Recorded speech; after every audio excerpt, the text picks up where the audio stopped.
Olá, senhores. Meu nome é Fernando Cocito. Sou professor aqui do MP Online e também do MP Presencial de Legislação Penal Especial. Sou também delegado aqui da PCDF, a nossa Polícia Civil do Distrito Federal. A partir de agora, a gente começa a encarar a Lei 9.099 em exercícios. A gente vai trazer para vocês exercícios recentes, cobrados agora, nos últimos anos, envolvendo o GCRIM. Tudo para afirmar o seu conhecimento e preparar você para as provas que se aproximam. Vamos de cara aqui para a sua tela, trazendo o organograma básico da Lei 9.099. Olha só, isso aqui, parceiro, tem que estar lá no teu caderno. Então vem para cá, olha só. Em 1995 surgiu o GCRIM e trouxe pela primeira vez no Brasil um conceito de IMPO. IMPO são as infrações de menor potencial ofensivo, são todas as contravenções penais, mas os crimes cuja pena máxima não ultrapassa 2 anos. Pouco importa se esses crimes possuem ou não rito especial e pouco importa se esses crimes são de competência da Justiça Estadual ou da Justiça Federal. O que é que marca as IMPOs que nós ensinamos para você lá na tua aula? As IMPOs são apuradas em TC, termo circunstanciado, ao final do qual cabe o quê? Transação penal. Agora, olha só que interessante. Quando a Lei 9.099 trouxe o conceito de IMPO, a doutrina trouxe o conceito de médio potencial ofensivo. Quais são as infrações de médio? São aquelas cuja pena mínima não ultrapassa 1 ano e a máxima supera 2.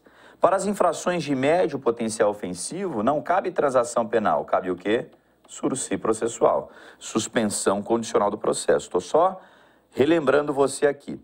Nas infrações de menor potencial ofensivo, a tua preocupação é com a pena máxima, que não pode superar 2 anos. Nas infrações de médio potencial ofensivo, a tua preocupação é com a pena mínima, que não pode ultrapassar o quê? 1 ano. Então vamos lá para as questões de prova. Hélio, servidor público sem antecedentes criminais e com circunstâncias pessoais favoráveis, foi indiciado pelo crime de prevaricação, cuja pena máxima é de detenção de 1 ano. Olha só, detenção de 1 ano, o camarada já tem que aguardar e lembrar que isso aqui é o quê? É uma IMPO, é um crime cuja pena máxima não ultrapassa 1 ano. Nessa situação hipotética, ao receber o inquérito policial que indicia Hélio, o Ministério Público poderá oferecer denúncia em razão do princípio da obrigatoriedade da ação penal. Está errada a questão. Por quê? Olha só.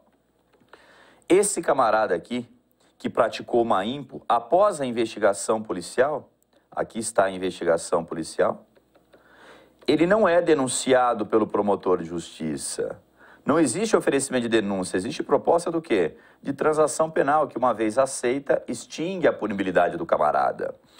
A transação penal, ela é uma verdadeira exceção ao princípio da obrigatoriedade. O que é obrigatoriedade? A obrigatoriedade manda que, diante da aparência de um crime de ação penal pública, o delegado inaugure a investigação. E a obrigatoriedade manda também que, ao final da investigação, o promotor de justiça, reunindo indícios de autoria, ofereça denúncia contra o camarada. Agora, olha só, nesse caso, havendo indicação de autoria, o promotor não oferece denúncia, ele faz uma proposta de transação penal. A transação penal é, portanto, verdadeira exceção ao princípio da obrigatoriedade da ação penal. Volta aqui para a questão muito mal elaborada. É uma questão do SEBRASP do ano passado, mas muito mal elaborada. Porque ela está dizendo que esse camarada que praticou uma IMPO, ele foi investigado em IP.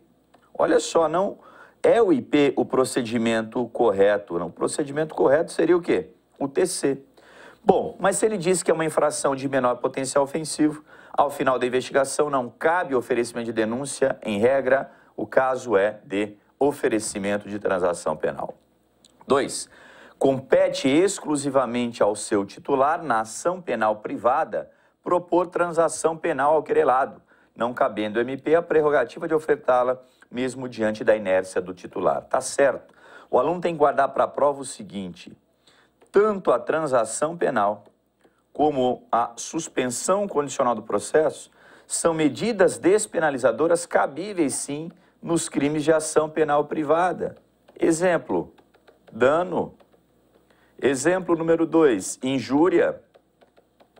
A diferença é que nesses crimes de ação penal privada, quem vai propor essas medidas despenalizadoras não é o Ministério Público, e sim o titular da ação penal, Quem é o titular da ação penal privada? É a vítima do crime, é aquele que será futuramente o querelante, é aquele que vai propor a queixa-crime.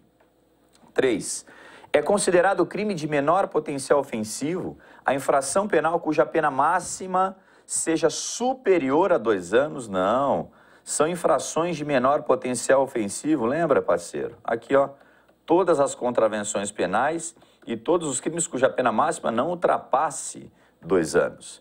A homologação de transação penal faz coisa julgada material e, dessa forma, mesmo que cláusulas acordadas sejam descumpridas, inviabiliza a ocorrência posterior de requisição de inquérito policial. Está errada a questão e eu vou te explicar aqui.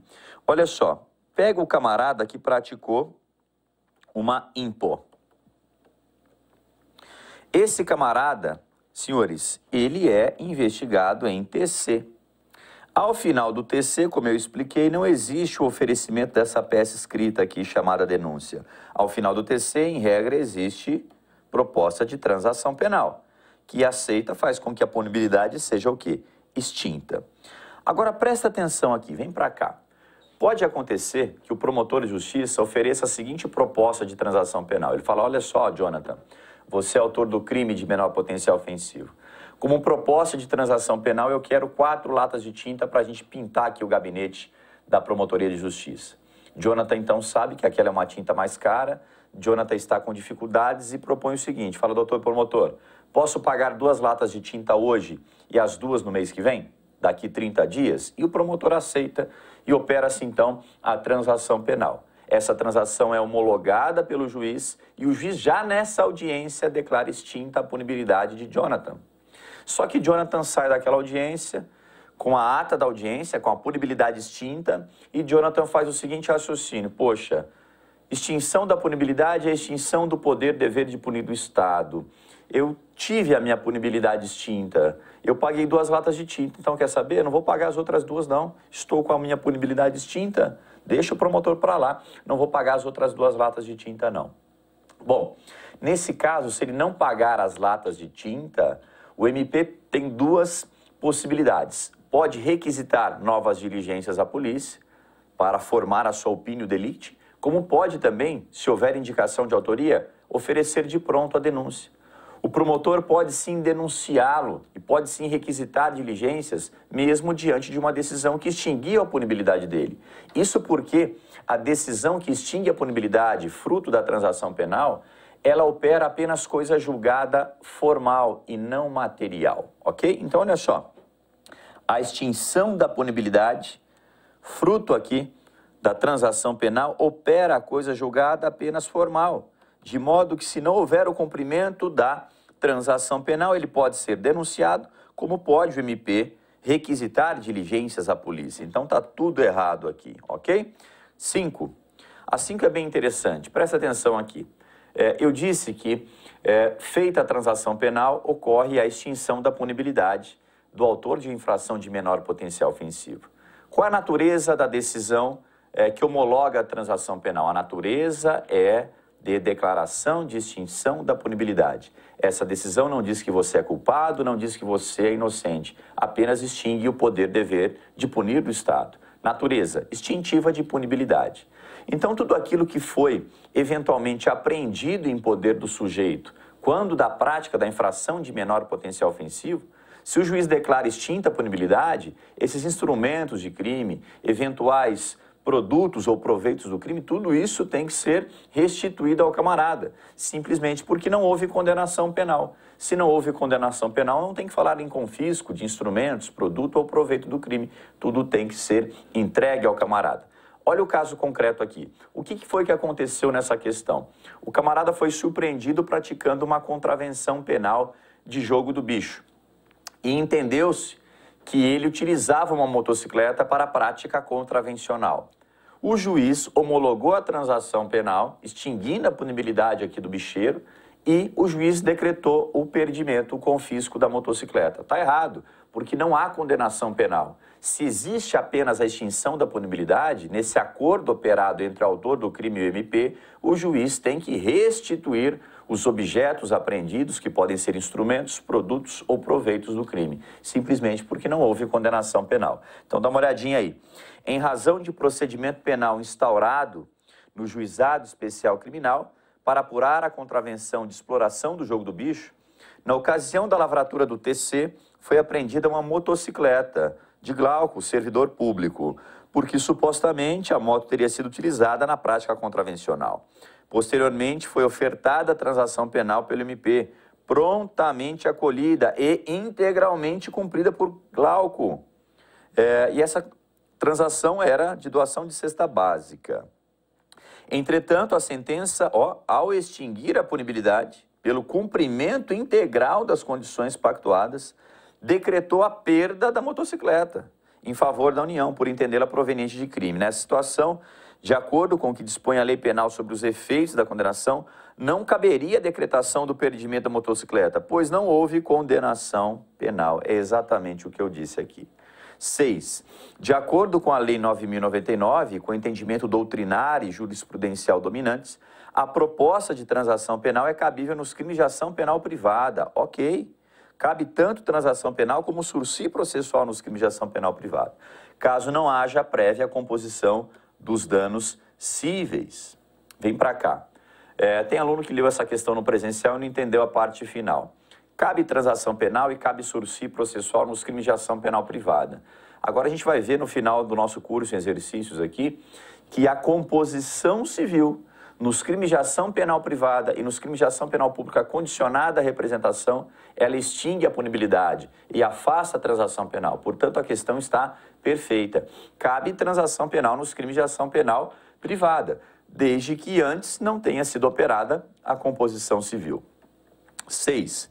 No Juizado Especial Criminal é inadmissível a transação penal caso se comprove que o autor da infração penal foi condenado em sentença definitiva por crime ou contravenção. Opa, já está errado de cara aqui. Quais são os requisitos para que o sujeito faça jus à transação penal? Vamos lembrar aqui? Ele não pode ter sido condenado em definitivo pela prática de crime a uma pena privativa de liberdade. É apenas a condenação por crime que impede a transação penal. A contravenção, se ele foi condenado por contravenção, não impede a transação penal. Quais são os outros requisitos? Não pode ter sido beneficiado com a mesma transação nos últimos 5 anos. E a conduta social, personalidade dele, deve indicar que a medida é adequada, portanto, esse é um requisito de caráter subjetivo. Errada a questão. 8. Para a definição da competência do Juizado Especial Criminal, no concurso material de crimes, a soma das penas máximas cominadas para cada crime não pode exceder a 2 anos. Está perfeita a questão, vamos explicá-la aqui. Você que já teve nossa aula, você aprendeu isso aqui. Vamos imaginar que esse camarada aqui, tenha praticado vários crimes de menor potencial ofensivo. 3 crimes de menor potencial ofensivo, tudo apurado, portanto, dentro de um TC. O que a banca quer saber de você é o seguinte: se o TC apura vários crimes praticados pelo camarada em concurso material, ao final do TC, que conta deve realizar o promotor de justiça para saber se cabe ou não transação penal? Simples. Se é um concurso material, ao final do TC, o promotor de justiça tem que somar as penas máximas. E se a soma das penas máximas ultrapassar 2 anos, não cabe transação penal. Então, olha só. Pega 8. Para a definição da competência no concurso material de crimes, a soma das penas máximas combinadas para cada crime não pode exceder a 2 anos. Está correta a questão. 9. Por ter praticado infração penal contra Lúcio, Ana foi presa em flagrante e conduzida à delegacia, onde se constatou que o tipo penal correspondente à infração praticada por Ana prevê pena máxima de 2 anos. Opa, aqui, Ana praticou uma impo. Nessa situação hipotética, a autoridade policial deverá lavrar o quê? TC, e encaminhá-la ao GCRIM juntamente com a autora do fato. Tá certo? Diante da aparência de impo, o procedimento correlato é o TC, termo circunstanciado. 10. As competências dos juizados especiais criminais são fixadas com base nas penas máximas combinadas aos tipos. Portanto, as normas são também aplicáveis às hipóteses de crimes praticados em contexto de violência doméstica contra a mulher, desde que a pena de detenção máxima não ultrapasse 2 anos. Presta atenção aqui, a Lei 11.340, de 2006, que é a Lei Maria da Penha, impede a aplicação da Lei 9.099, de 95, para os casos que envolvam violência doméstica e familiar contra a mulher. Se eu proíbo a aplicação da Lei 9.099, isso significa que não cabe no contexto de violência doméstica e familiar contra a mulher, transação penal, sursi processual, composição civil extintiva da punibilidade, nem se exige representação nos crimes de lesão leve e lesão o quê? Culposa. Tudo isso é inaplicável por expressa previsão na Lei Maria da Penha. Vamos lá com a suspensão condicional do processo, lembrando que ela está atrelada àquelas infrações penais que são chamadas de infrações de médio potencial ofensivo, em que a pena mínima é menor ou igual a 1 e a máxima supera 2. Vamos lá. Havendo divergência entre o órgão acusador e o magistrado quanto à aplicação da suspensão condicional do processo, poderá o juiz, de ofício, conceder um instituto despenalizador. Vem para cá. Olha só. Tanto a transação penal como o sursi processual, nós falamos aqui nas nossas gravações, são medidas despenalizadoras que ficam a cargo do MP. São medidas do titular da ação penal, no caso, ação penal pública, Ministério Público. É o MP, nos crimes de ação penal pública, que vai oferecer a transação penal e o sursi processual.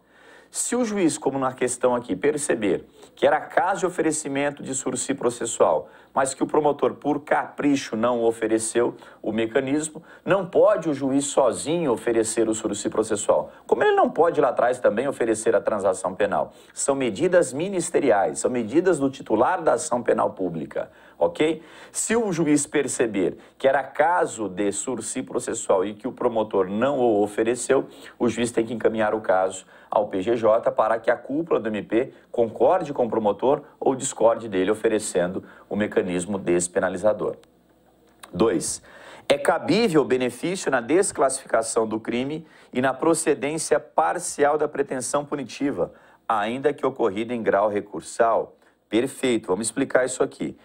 Pega esse camarada aqui que tenha, por exemplo, praticado um crime de furto qualificado. O crime de furto qualificado é punido com reclusão, de 2 a 8 anos.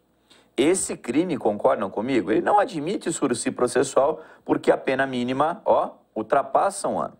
Então, olha só, presta atenção. Esse camarada aqui teve o crime de furto qualificado investigado no âmbito de um IP. Ao final do IP, ele foi o quê? Denunciado. A denúncia foi recebida, inaugurando-se o quê? O processo. Mas vamos imaginar que ao final do processo o promotor não consiga demonstrar o arrombamento do obstáculo à subtração da coisa. O promotor percebe que não há o arrombamento, que ele não foi detectado. Então, o próprio promotor de justiça, como fiscal da lei, ele incede alegações finais, ele pede a desclassificação do crime de furto qualificado para o crime de furto simples. E olha só, o furto simples tem pena de reclusão de 1 a 4.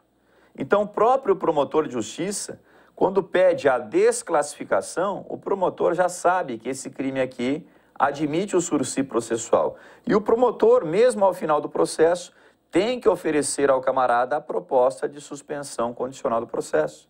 Então, é cabível, sim, o sursi processual na desclassificação do crime e na procedência parcial da pretensão punitiva, ainda que isso ocorra em grau recursal. Às vezes, o camarada é condenado pelo furto qualificado, recorre e o TJ, no caso o Tribunal de Justiça, reconhece um furto simples. Lá em cima opera-se a desclassificação. O desembargador manda que o caso volte para que o sujeito aqui embaixo, em primeira instância, seja agraciado com o sursi processual. 3. É aplicável o benefício no caso de crimes cuja pena mínima não seja superior a 1 ano, que, em razão da continuidade delitiva, a soma das penas mínimas cominadas aos delitos supere 1 ano. Está errado. Presta atenção no que eu te falei aqui nas gravações. Se nós estivermos diante do concurso material, para saber se cabe ou não sursi processual, o promotor tem que somar as penas mínimas. E o montante não pode ser superior ao quê? A 2 anos. É diferente da transação penal. Na transação penal, eu me preocupo sempre com o montante máximo. Então, no concurso material, eu somo as penas máximas, que não podem superar o quê? 2 anos. Aqui, eu somo as penas mínimas. Vem para cá. Opa, tá errado aqui, perdão. Somo as penas mínimas que não pode o somatório superar o quê? 1 ano. Professor, mas e se o concurso for um concurso meramente o quê? Formal. Se o concurso for formal, eu pego a pena do crime mais grave e promovo o aumento mínimo. E o montante não pode superar o quê? 1 ano. É fácil de guardar para a prova. Na transação penal, no concurso material, eu somo as penas máximas e o montante não pode superar 2 anos. No sursi processual, eu somo as penas mínimas e o montante não pode superar 1 ano. E no concurso formal ou crime continuado, para saber se cabe transação penal, eu pego a pena do crime mais grave e promovo o aumento máximo, e a soma não pode superar 2 anos. Aqui, no concurso formal ou crime continuado, para saber se cabe ou não sursi processual, eu pego a pena do crime mais grave e promovo o aumento mínimo, que não pode superar o quê? 1 ano, ok? Bom, 4. O juiz poderá oferecer diretamente o benefício ao acusado, caso o promotor de justiça se recuse a oferecê-lo. Já falei isso para os senhores, olha só. Tanto a transação como o sursi processual são propostas do titular da ação penal, no caso da ação penal pública, o MP. Se o juiz discordar do promotor, ele não pode oferecer nem transação, nem sursi processual, ele tem que encaminhar o caso à cúpula do MP. Olha o finalzinho da questão. Isso porque o benefício é um direito subjetivo do réu. Não tem nada disso. Nem a transação, nem o sursi processual, segundo o STJ, são direitos público-subjetivos. Nada disso. 5. Para a concessão da suspensão condicional do processo, é necessário, além do preenchimento dos requisitos objetivos, o atendimento às exigências de ordem subjetiva do acusado. Tá certo. Tanto a transação penal como o sursi processual possuem requisitos objetivos e subjetivos. Vamos lembrar aqui dos requisitos do sursi processual. Primeiro requisito: o camarada não pode ter sido condenado anteriormente pela prática do quê? De crime, claro, em uma condenação definitiva. Agora presta atenção aqui. Questão de concurso. Se entre a data da extinção da punibilidade do crime anterior e a data do novo crime, se nós tivermos o transcurso do prazo de 5 anos, opa, essa condenação anterior não serve nem para fins de reincidência, então ela também não pode afastar o sursi processual. Então, se ele foi condenado no passado, cumpriu pena, se entre a data da extinção da punibilidade e o novo crime agora, que seria objeto do sursi, se nós já tivermos o transcurso de 5 anos, caberá para ele o sursi processual. Segundo requisito, o camarada não pode estar sendo o quê? Processado. É por isso que aquele que hoje goza do sursi processual não pode gozar de novo sursi processual ao mesmo tempo, simplesmente pelo fato de ele estar sendo agora o quê? Processado. Terceiro requisito, ele tem que preencher os requisitos do artigo 77 e seguintes do Código Penal, que são os requisitos do quê? Da suspensão condicional da pena. 6. O juiz fixará a suspensão condicional do processo pelo prazo de 1 a 3 anos. Está errado, o sursi processual tem prazo de 2 a 4 anos e não 1 a 3 anos. 7. Para a suspensão condicional do processo, além das condições legalmente obrigatórias, o juiz não poderá fixar outras condições, pois todas serão consideradas ilegítimas. Está errado. Quais são as 4 condições do sursi processual? Para que o camarada aceite o benefício, ele tem que aceitar essas 4 condições. Primeira condição, reparação do dano. Segunda condição, comparecimento mensal em juízo. Terceira condição, proibição de frequentar determinados locais. Quarta condição, proibição de se afastar da comarca sem autorização do juiz. Essas são as 4 condições colocadas pela lei, mas o juiz pode sim fixar outras condições desde que adequadas ao caso. Vamos imaginar, por exemplo, que o camarada tenha praticado um crime em uma determinada cidade, só que ele tem domicílio em outra cidade bem distante. O juiz daquela comarca onde houve a prática do crime, o juiz coloca para ele como condição do sursi processual não um comparecimento mensal em juízo, porque fica muito difícil dele estar lá todo mês, fica muito caro. O juiz coloca para ele um comparecimento trimestral. Isso é possível, sim, porque a lei admite outras condições, desde que adequadas ao caso. 8. A causa de aumento decorrente do crime continuado será desconsiderada para fins de concessão do sursi. Está errado, porque eu disse que, olha só, diante do crime continuado, eu tenho que pegar a pena do crime mais grave e promover o aumento mínimo de 1/6. E o montante não pode superar o quê? 1 ano. Então, olha só, tanto no concurso formal como no crime continuado, eu pego a pena do crime mais grave e promovo o aumento mínimo. E o meu somatório não pode superar o quê? 1 ano, senão não cabe o sursi processual para o camarada. Então, está dizendo aqui que o crime continuado, a causa de aumento será desconsiderada? Não, será considerada. 9. A existência de ações penais em curso contra o denunciado não impede o sursi processual. Está errado, porque olha só o requisito do sursi que eu coloquei aqui, parceiro. Ele não pode estar sendo o quê? Processado. Olha só, a existência de ações penais, isso aqui é a banca te dizendo que ele está sendo o quê? Processado em várias ações penais. Então, para ele não cabe o sursi processual. 10. Tratando-se de crimes de ação penal pública, somente o MP é legitimado a ofertar a suspensão condicional do processo. Está certo. É a banca te dizendo aqui que nos casos de crime de ação penal pública, não pode o juiz diretamente, de ofício, ofertar o benefício. O benefício é ministerial, é do titular da ação penal pública, no caso o MP. 11. No juizado especial criminal, a suspensão do processo aplica-se aos delitos sem violência física sujeitas à Lei Maria da Penha.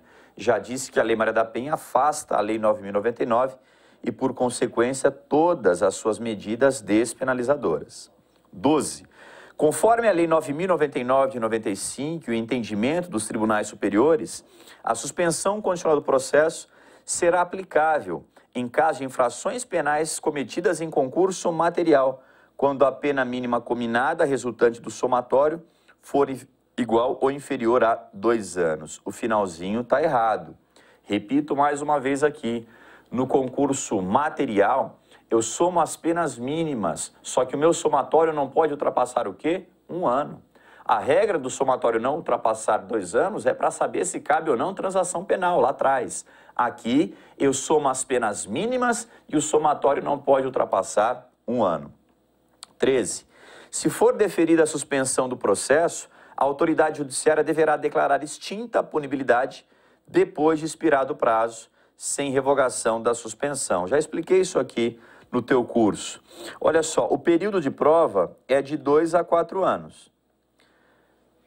Nesse período de prova, o camarada tem que andar na linha, ele não pode dar causa a nenhuma espécie de revogação. Eu tenho causas de revogação do benefício. Vamos lembrar aqui rapidinho quais são as causas de revogação do sursi processual. Causas que podem ocorrer nesse período de prova. Causa de revogação obrigatória, não reparação do dano e ser processado pela prática de crime. Causas de revogação facultativa, descumprir qualquer outra condição imposta, que não a reparação do dano, e ser processado por contravenção penal. Se ele der causa a essa revogação, o benefício é revogado, ou obrigatoriamente ou facultativamente pelo juiz, e o processo volta a correr, terminando com uma sentença condenatória ou absolutória. Então, olha só, se for deferida a suspensão condicional do processo, vamos imaginar que ela foi de 4 anos. Se ao final aqui do período de prova ele não deu causa à revogação do benefício, haverá o quê? A declaração de extinção da punibilidade. Tá certa a questão. 14. Deverá ser, guarda essa expressão, ó, considerada extinta a punibilidade do crime, caso após a aceitação do benefício pelo réu sejam descumpridas as condições impostas e expire o período de prova sem que o benefício tenha sido revogado.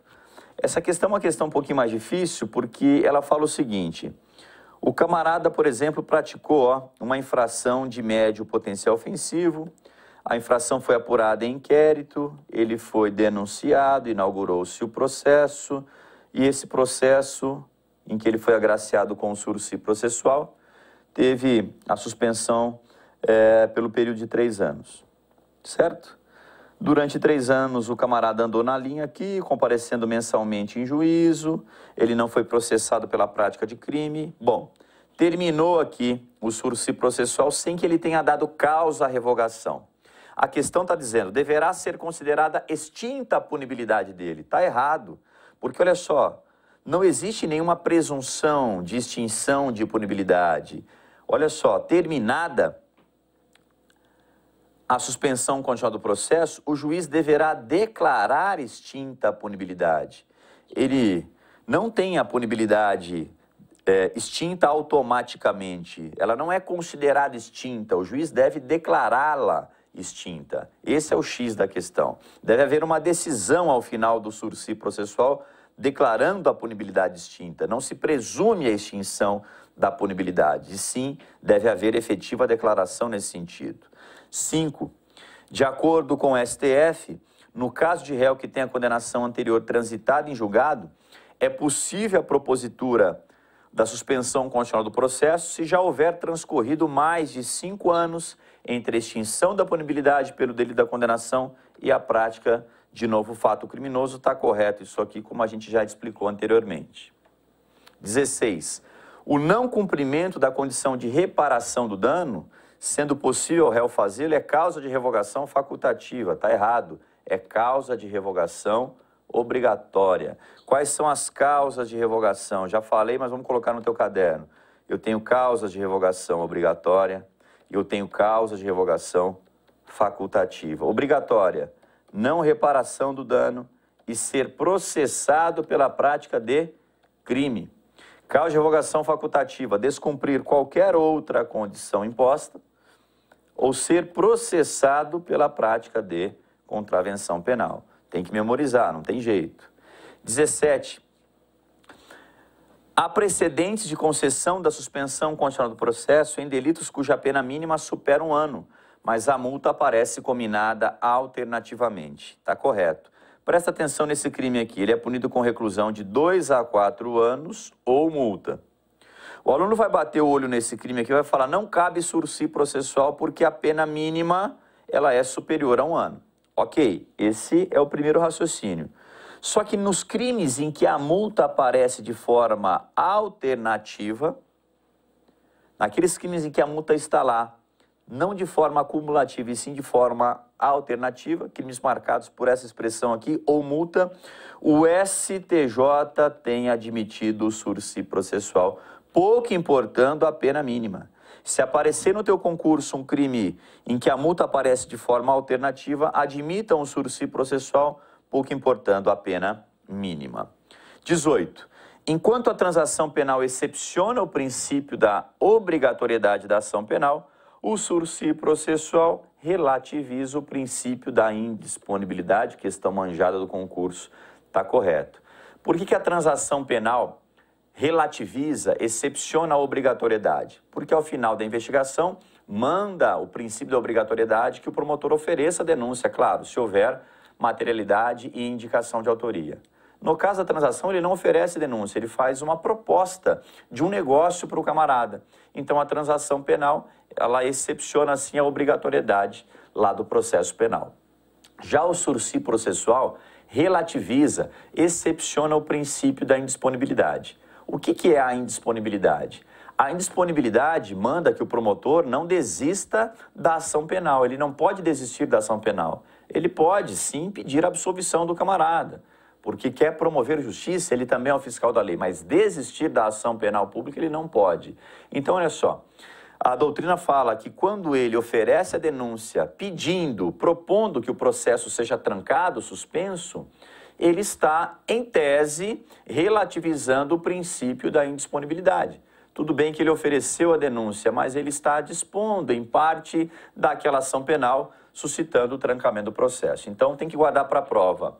Transação penal excepciona obrigatoriedade. Sursi processual excepciona indisponibilidade. Composição civil extintiva da punibilidade. Fácil. Só haverá uma composição que conduza à extinção da punibilidade se o crime for ou de ação penal privada ou de ação penal pública condicionada à representação. Isso significa que a composição civil nos crimes de ação penal pública, o quê? Incondicionada, não conduz à extinção da punibilidade. A composição que conduz à extinção da punibilidade é só nos crimes de ação penal privada e ação penal pública condicionada à representação. Então vamos explicar isso aqui em uma questão. Olha só, esse camarada aqui pratica um crime de injúria.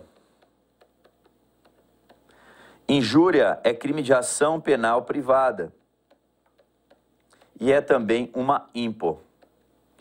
Bom, esse camarada terá a conduta apurada dentro de um TC, porque nós temos aqui impo, infração de menor potencial ofensivo. Ao final do TC, os senhores já disseram para mim que cabe sim transação penal, porque cabe transação penal nos crimes de ação penal privada. Só que antes da transação penal, pode acontecer a composição civil. E se houver a composição civil entre o autor do crime e a vítima do crime, essa composição civil já extingue a punibilidade, porque funciona como renúncia tácita ao direito de queixa, de modo que eu não terei sequer a transação penal na sequência. Essa composição civil, nos crimes de ação penal privada e de ação penal pública condicionada à representação, já extingue a punibilidade do agente. Professor, mas e se eu for vítima dessa injúria, se ele fizer uma composição comigo em audiência, sair da audiência com a punibilidade extinta, mas não cumprir o acordado? Ele promete me pagar R$10.000 a título de danos morais e não me paga. E aí? E aí que você pode executá-lo na esfera civil, porque a composição aceita e não cumprida vale como título executivo a ser ajuizado na esfera civil, ok? Então dá uma olhadinha na questão número 1. Nos juizados especiais criminais, a composição civil dos danos causados por infrações penais terá eficácia de título executivo judicial a ser executado no juízo civil competente. Perfeita a questão. 2. A composição civil dos danos conduzirá à extinção da punibilidade do autor do fato, no caso de ação penal pública incondicionada. Opa, tá errado. Ela só conduzirá à extinção da punibilidade, como eu disse, nos crimes de ação penal privada e nos crimes de ação penal pública condicionada à representação. Por fim, a última medida despenalizadora é a representação nos crimes de lesão corporal de natureza leve e culposa. Presta atenção aqui, deixa eu desenhar isso aqui já para os senhores entenderem, ó. Em 1995, surgiu o GCRIM, Juizado Especial Criminal. Até 1995, os crimes de lesão leve e lesão culposa eram crimes de ação penal pública, o quê? Incondicionada. A partir de 95, os crimes de lesão leve e lesão culposa passaram a exigir o quê? Representação. Vem para cá. Será que a exigência de representação que ocorreu em 1995 ela foi mais benéfica ou mais prejudicial ao autor da lesão corporal, aquele que está sendo processado? O aluno sempre fala para a gente, é uma alteração benéfica, porque a partir de agora nós temos que perguntar para a vítima se a vítima quer vê-lo investigado, se a vítima quer vê-lo processado. Então, exigir representação a partir de 95 é uma novidade boa para o autor da lesão corporal, porque a ação penal fica condicionada a representação, a essa condição de procedibilidade chamada representação, que nada mais é do que uma autorização da vítima para que o fato seja investigado. Agora vem para cá, vamos desenhar uma situação aqui para colocar você para pensar. Vamos imaginar que o camarada tenha praticado um crime de lesão corporal no ano de 94, quando a lesão era crime de ação penal pública, o quê? Incondicionada. Só que, em 1995, surgiu o GCRIM e passou a exigir o quê? Representação. Bom, todo mundo já concluiu aqui que a exigência de representação, ela é benéfica ao autor do crime, ok? Só que, será que ela tem natureza processual ou tem natureza penal? Porque se ela tiver natureza processual, ela se aplica daqui para frente. Ela tem eficácia não retroativa. Se ela tiver natureza penal, e os senhores já concluíram que é uma novidade penal boa, ela é uma lei penal mais benéfica e, portanto, o quê? Retroativa. E aí? Como foi a discussão do STJ para essas situações lá na década de 90? O STJ entendeu que a exigência de representação ela tem uma natureza híbrida, processual e também penal. Ela também diz respeito ao poder de punir, ao jus puniendi. Então, ela também tem natureza penal. E nessas normas híbridas, que tem natureza processual e natureza penal, o que manda, todo mundo sabe, é o conteúdo penal. Se o conteúdo penal foi mais benéfico, ela o quê? É retroativa. Então, entendeu-se à época que, sendo ela uma norma híbrida, o que manda é o seu conteúdo penal. Sendo o conteúdo penal mais favorável, ele é retroativo. O que aconteceu na década de 90? Quando veio, em 1995, a exigência de representação, o STJ mandou que os processos em curso fossem paralisados e que nós perguntássemos para as vítimas se elas queriam ver o autor do crime processado. Tudo isso em razão do conteúdo híbrido, um conteúdo de direito penal também, mas um conteúdo penal mais favorável e, portanto, o quê? Retroativo. Essa é a questão de prova. Vamos lá? Quando da entrada em vigor da Lei 9.099, que dispõe sobre os juizados especiais cíveis e criminais, foi imposta como condição de procedibilidade a representação do ofendido nos casos de lesão corporal leve ou culposa. Nas ações em andamento à época, as vítimas foram notificadas a se manifestar quanto ao prosseguimento ou não dos feitos. Nesse caso, o critério adotado no que se refere às leis processuais no tempo foi o da retroatividade. Está correto? Por quê? Porque havia um conteúdo também de direito penal e era esse conteúdo que mandavam, conteúdo de direito penal mais benéfico e, portanto, retroativo. Beleza? Trazendo então as questões para os senhores com relação ao GCRIM. Sucesso nas provas e até a próxima.